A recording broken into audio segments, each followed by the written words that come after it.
चुके हैं उसके बारे में और जान चुके हैं कि प्रकाश के बारे में, कि प्रकाश क्या होता है और प्रकाश का परावर्तन क्या होता है। तो आज हम यहाँ पढ़ेंगे रिफ्रैक्शन ऑफ लाइट के बारे में, प्रकाश के अपवर्तन के बारे में, कि प्रकाश का अपवर्तन क्या होता है, और इसके अंदर हम पढ़ेंगे प्रकाश का अपवर्तन क्या होता है और माध्यम क्या होता है। माध्यम का मतलब मीडियम, इसमें भी बताने के माध्यम क्या होता है, अपवर्तन के नियम होते हैं, इसको स्नेल का नियम भी कहा जाता है, ये भी हम यहाँ पर हम पढ़ेंगे। उसके बाद निरपेक्ष अपवर्तनांक और सापेक्ष अपवर्तनांक क्या होता है और अपवर्तनांक तथा प्रकाश की चाल में क्या संबंध होता है, यह भी हम यहाँ पर पढ़ेंगे। इससे पहले की वीडियो अगर आप देखना चाहते हैं तो प्लेलिस्ट में जाकर के 2 वीडियो पड़ी हुई है प्रकाश के परावर्तन की, आप वहां से देख सकते हैं। तो हम बात करते हैं सबसे पहले प्रकाश के अपवर्तन के बारे में कि प्रकाश का अपवर्तन क्या होता है, प्रकाश का अपवर्तन क्या होता है। तो यहाँ पर हम बात करेंगे प्रकाश के अपवर्तन के बारे में, किसके बारे में, अपवर्तन के बारे में हम यहाँ पर बात करेंगे। तो देखा जाए यहाँ पर कोई हम अब यहाँ पर कोई तल खींच देते हैं, कोई यहाँ पर क्या है, कोई हम तल बना देते हैं। अब क्या होता है जब कोई प्रकाश की किरण इस पर यहाँ पर आपतित होती है तो अगले माध्यम में क्या है, पहला माध्यम है, क्या है, एक क्या है, पहला माध्यम है, पहला माध्यम, ये पहला है, क्या है, दूसरा माध्यम है, क्या है, दूसरा माध्यम है। तो आप पढ़े होंगे कि जब प्रकाश की किरण, जब भी कोई प्रकाश की किरण एक माध्यम दूसरे माध्यम में जाती है, एक माध्यम से दूसरे माध्यम में जाती है तो वह अभिलंब से दूर हट जाती है। दूर कब हटेगी सर, जब यह माध्यम क्या होगा, सघन होगा, क्या होगा, सघन होगा, और यह माध्यम विरल होगा। अब विरल माध्यम क्या होता है, विरल माध्यम वह होता है जिसमें प्रकाश की चाल सबसे अधिक होती है, यानी वो देखा जाए प्रकाश का निर्वात होता है। सघन माध्यम क्या होता है, सघन माध्यम जैसे कांच, जैसे कि कांच जिसमें अणु बहुत पास हो, सघन हो, प्रकाश की चाल बहुत कम हो, वो होता है सघन। अब यहाँ प्रकाश किरण कोई आपतित हो रही थी और क्या हुआ, जब यहाँ पर प्रकाश का अपवर्तन हुआ तो क्या हो गई, ये अभिलंब से दूर हट गई। अर्थात यहाँ पर देखा जाए तो, अर्थात यहाँ पर देखा जाए तो क्या हुआ, इसको जाना चाहिए था इस तरीके से, इस तरीके से, लेकिन इस तरह जाकर के ये इस तरह हो जाती है, अर्थात ये अभिलंब से क्या होती है, इससे आपतन से दूर हट जाती है। अब ये क्या है, इसका एक अभिलंब है, क्या है ये, इसका अभिलंब है, ऐसे हम यहाँ पर अभिलंब बना देते हैं। अब ये क्या है, एक अभिलंब है। अब जो किरण आपतित हो रही थी इसे हम क्या कहेंगे, आपतित किरण, क्या कहेंगे, आपतित किरण कहेंगे, क्या कहेंगे, इसे आपतित किरण कहेंगे। अब यहाँ पर क्या, वहां पर हम पढ़े थे परावर्तन के पश्चात में निकलने वाली किरण, तो उसे क्या कहते हैं, परावर्तित किरण। उसी प्रकार से जो अपवर्तन के पश्चात जो यहाँ निकल रही है इसे हम क्या कहेंगे, अपवर्तित किरण, क्या कहेंगे, अपवर्तित किरण कहेंगे, क्या कहेंगे, अपवर्तित किरण कहेंगे। अब सर किरण क्या होती है, किरण के बारे में भी हम पढ़ चुके हैं पहले वीडियो में प्रकाश के परावर्तन में। तो हमने क्या कहा कि जब कोई प्रकाश की किरण एक माध्यम से दूसरे माध्यम में जाती है तो वह अपने मार्ग से विचलित हो जाती है, वह अपने मार्ग से विचलित हो जाती है, वह अपने मार्ग से विचलित हो जाती है, यानी वो अपना मार्ग बदल देती है। तो क्या होता है, प्रकाश का अपवर्तन होता है, क्या होता है, वो प्रकाश का अपवर्तन होता है। अब यहाँ पर अभिलंब और किरण के मध्य कौन सा कोण बनेगा, आई बनेगा, क्या बनेगा, आई, वहां भी आई बना था आपतित किरण और अभिलंब के बीच, यहाँ भी क्या बनेगा, आई बनेगा, और यहाँ और इसके मध्य क्या बनेगा सर, आर, यहाँ नहीं, यहाँ और यहाँ, इसके मध्य क्या बनेगा, आर बनेगा, क्या बनेगा, आर बनेगा। तो इसे क्या कहेंगे, अपवर्तन कोण कहेंगे, क्या कहेंगे, अपवर्तन कोण कहेंगे, इसे हम क्या कहेंगे, अपवर्तन कोण कहेंगे।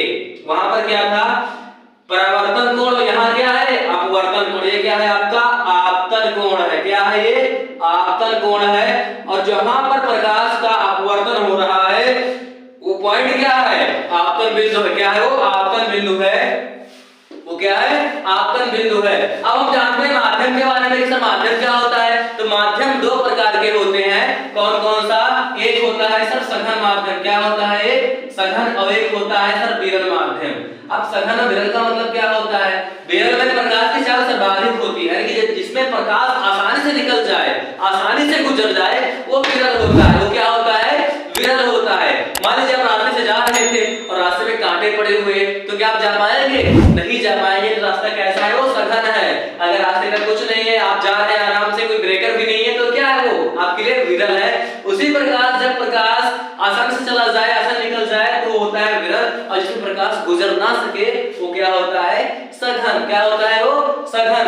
अब जाने नियम के बारे में कि अपवर्तन के क्या नियम होते हैं, तो मात्र 2 नियम होते हैं। मात्र कितने नियम होते हैं? मात्र 2 नियम होते हैं। मात्र 2 नियम होते हैं। अब कौन कौन सा होता है सर? मात्र 2 नियम होते हैं। यानी कि पहला क्या होता है? पहला ये होता है कि जो आपतित किरण है, यानी कि आपतित किरण तथा आपतित किरण और अपवर्तित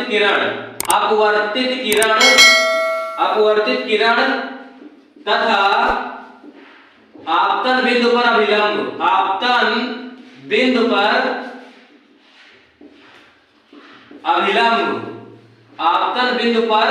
अभिलंब तीनों एक ही तल में होते हैं। तीनों एक ही तल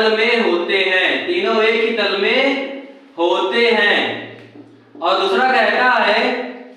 दूसरा ये कहता है कि किन्हीं दो माध्यमों के लिए, किन्हीं दो माध्यमों के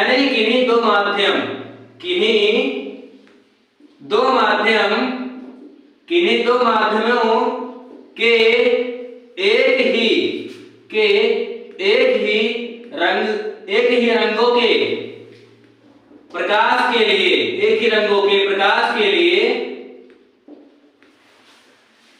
के प्रकाश के लिए साइन आपतन कोण अर्थात आपतन कोण साइन आई, आपतन कोण साइन आई तथा अपवर्तन कोण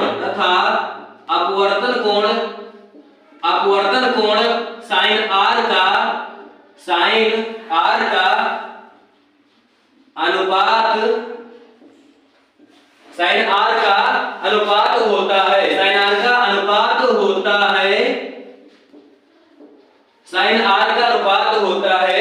अब इसको यहां लिखेंगे, इसको यहां समझेंगे कि पहला नियम क्या था? आपतित किरण और अपवर्तित किरण, यानी कि आपतित और अपवर्तित किरण और तथा आपतन बिंदु पर अभिलंब तीनों एक तल में होते हैं। और किन्हीं दो माध्यमों के एक किरण के प्रकाश के लिए आपतन कोण साइन आई की ज्या तथा अपवर्तन कोण साइन आर की ज्या का अनुपात नियतांक होता है। क्या अनुपात क्या होता है सर? नियतांक होता है। और इसे क्या कहा जाता है? अपवर्तनांक कहा जाता है। कैसे? मैंने लिखा साइन आई, मैंने क्या लिखा? साइन आई, और मैंने लिखा साइन आर। मैंने क्या लिखा? साइन आर बराबर क्या होता है? यानी के बराबर होता है। और ये क्या होता है सर? आपका अपवर्तनांक होता है। क्या होता है? अपवर्तनांक, जिसे हम एक माध्यम के सापेक्ष दूसरे माध्यम का अपवर्तनांक कहते हैं। क्या कहते हैं? एक माध्यम के सापेक्ष दूसरे माध्यम का अपवर्तनांक कहते हैं। तो आप समझ गए होंगे अपवर्तन के बारे में कि प्रकाश का अपवर्तन क्या होता है। और हाँ, इसमें विशेष बात है। क्या बात है वो? कि जब प्रकाश का परावर्तन होता है, परावर्तन में जो अपवर्तन कोण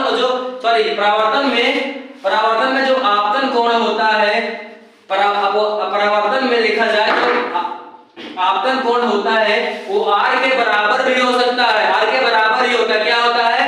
r के बराबर ही होता है।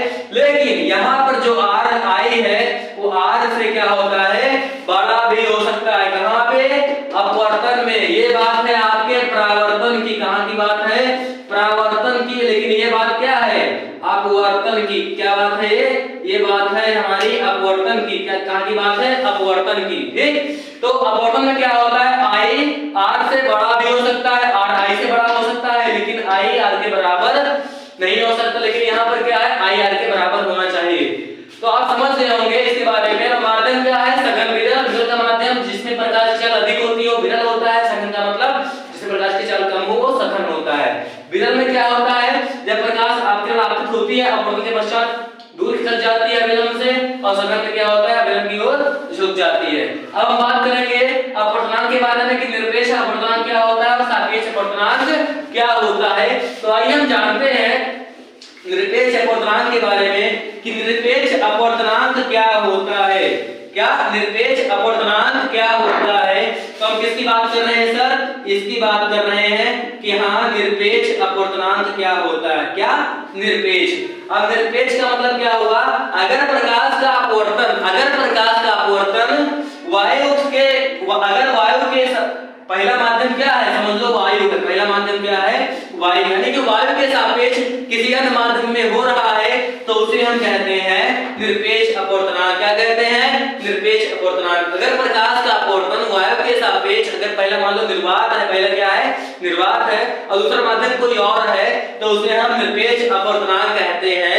जैसे कि अगर पहला निर्वात है तो पहला क्या है, ए है, और दूसरा क्या है, वी है, तो इसे हम क्या लिखेंगे, ANW लिखेंगे। क्या लिखेंगे, ANW लिखेंगे।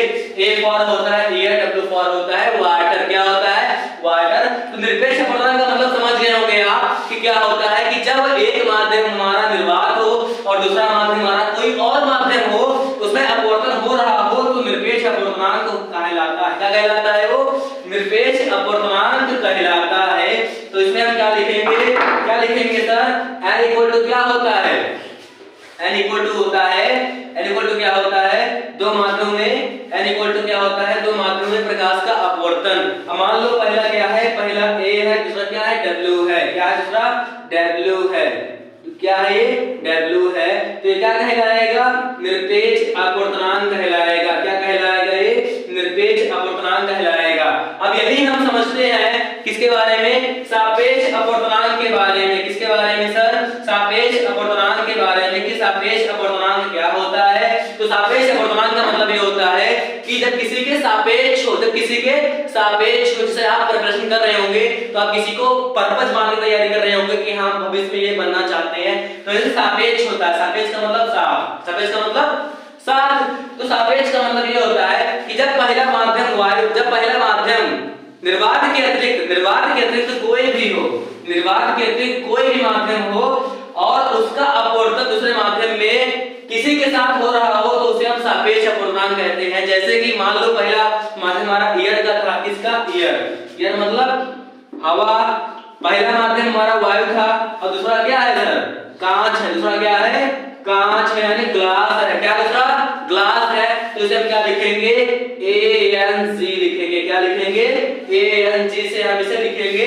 N का मतलब क्या होता है, अपवर्तनांक। A का मतलब एयर, तो G का मतलब क्या होता है सर, ग्लास होता है। यानी कि कांच के सापेक्ष वायु का अपवर्तनांक, कांच के सापेक्ष वायु का अपवर्तनांक। यही पर हम आपसे क्वेश्चन कर रहे हैं, आपको कमेंट बॉक्स में कमेंट करके बताना है कि कांच का अपवर्तनांक कितना होता है। किसका, कांच का अपवर्तनांक कितना होता है, कांच का अपवर्तनांक कितना होता है, या कमेंट बॉक्स में जरूर कमेंट करके बताइएगा। अब हम जानते हैं अपवर्तन तथा प्रकाश की चाल के संबंध क्या होता है। अपवर्तन तथा अपवर्तनांक तथा प्रकाश की चाल के बीच संबंध क्या होता है। क्या, अपवर्तनांक तथा प्रकाश की चाल में संबंध क्या होता है। किसके मध्य, अपवर्तनांक तथा प्रकाश की चाल में संबंध क्या होता है। ठीक, तो यहाँ पे देखा जाए अपवर्तनांक की बात हो रही है, किसकी बात हो रही है, प्रकाश की चाल की बात हो रही है। तो हम क्या कहते हैं, जब एक माध्यम के सापेक्ष दूसरे माध्यम का अपवर्तनांक हो तो उसी माध्यम में जो प्रकाश की चाल होती है उसके अनुपात के बराबर होता है। जैसे कि मान लीजिए एक हमारा था एयर और एक हमारा था आर। ये हमारा पहला माध्यम है। कौन सा माध्यम है, पहला है। कौन सा है सर आपका, दूसरा माध्यम है। कौन सा है, दूसरा माध्यम है। तो पहले माध्यम में प्रकाश की चाल क्या है और दूसरे माध्यम में प्रकाश की चाल क्या है, क्या है, इसको हम क्या कहते हैं सर, अपवर्तनांक तथा प्रकाश की चाल में संबंध दिखाते हैं। अब इसको लिखने के लिए हम कैसे लिखेंगे, इसको लिखने के लिए हम दिखाएंगे कि पहले माध्यम के सापेक्ष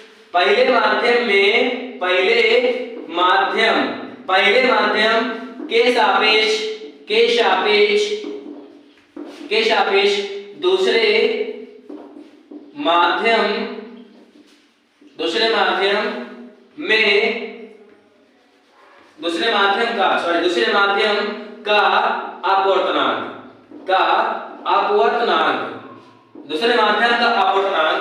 अब इसको हम कैसे लिखते हैं, n से लिखते हैं। किसे लिखते हैं, n से लिखते हैं। अब यहाँ पर मैंने माना कि पहला माध्यम क्या था, ईयर था, यानी कि पहला माध्यम ईयर था तो a यहाँ लिख देंगे, और दूसरा माध्यम क्या था सर, ग्लास था, तो g यहाँ पर हम लिख देंगे। या ग्लास को लेकर के हम वाटर को मान लेते हैं, वाटर को, किसको, वाटर को, यानी कि जल को मान लेते हैं। तो यहाँ पर ANW दिखा देंगे।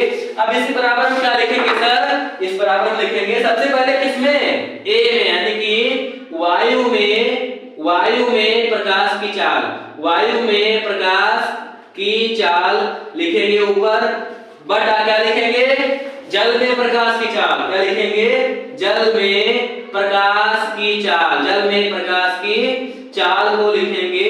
तो यहां पर क्या आ जाएगा सर आपका सूत्र बन करके A/W बराबर C/B, ये आपका आ जाएगा। अब इसको आप कैसे बोल सकते हैं, इसको इस प्रकार भी बोल सकते हैं कि पहले माध्यम के सापेक्ष दूसरे माध्यम का अपवर्तनांक बराबर किसके होता है, पहले माध्यम में प्रकाश की चाल बटा दूसरे माध्यम में प्रकाश की चाल के अनुपात के बराबर होता है।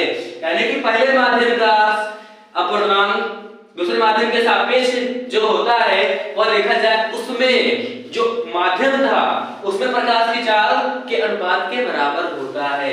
तो यहां हमने समझा प्रकाश के अपवर्तन के बारे में कि प्रकाश का अपवर्तन क्या होता है, जब कोई प्रकाश की किरण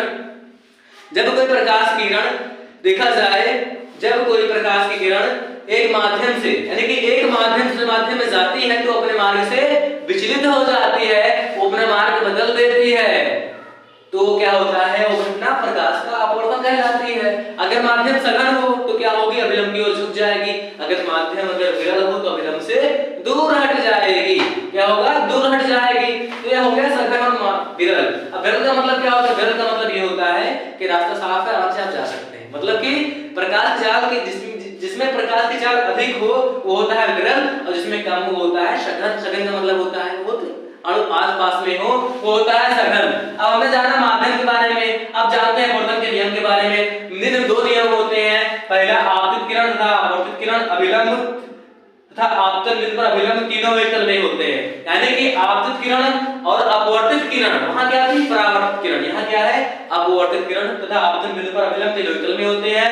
और किन्हीं दो माध्यमों के एक रंग के प्रकाश के लिए क्या होता है, sin i यानी कि sin i आपतन कोण की जगह sin i और अपवर्तन कोण की जगह sin r का अनुपात क्या होता है, नियतांक होता है। क्या होता है, नियतांक होता है। और उसे ही हम क्या कहते हैं, एक माध्यम के सापेक्ष दूसरे माध्यम का अपवर्तनांक कहते हैं। और इस नियम को हम क्या कहते हैं सर, स्नेल का नियम भी कहते हैं। क्या कहते हैं इसे, स्नेल का नियम भी कहते हैं, इसे हम स्नेल लॉ भी कहते हैं, इसे हम स्नेल लॉ भी कहते हैं, स्नेल का नियम भी कहते हैं। तो यहाँ आप इसके बारे में रेगुलर जानकारी आपको मिल रही होगी। अब हम बात करेंगे नेक्स्ट वीडियो में, इसका जो टॉपिक बचा हुआ हम लेकर के आएंगे। और हाँ, वीडियो को जितना हो सके लाइक कीजिए, सब्सक्राइब कीजिए, क्योंकि आपका लाइक और सब्सक्राइब ही हमारा मोटिवेशन है। और नेक्स्ट वीडियो में आपसे हम बात करेंगे अच्छे से, और जो भी आपके डाउट्स हैं आप कमेंट बॉक्स में कमेंट करके बता सकते हैं। और जो आपसे हमने क्वेश्चन किया है कि ग्लास का अपवर्तनांक कितना होता है, ये भी आप कमेंट में जरूर बताइएगा। Okay, all the best, thank you.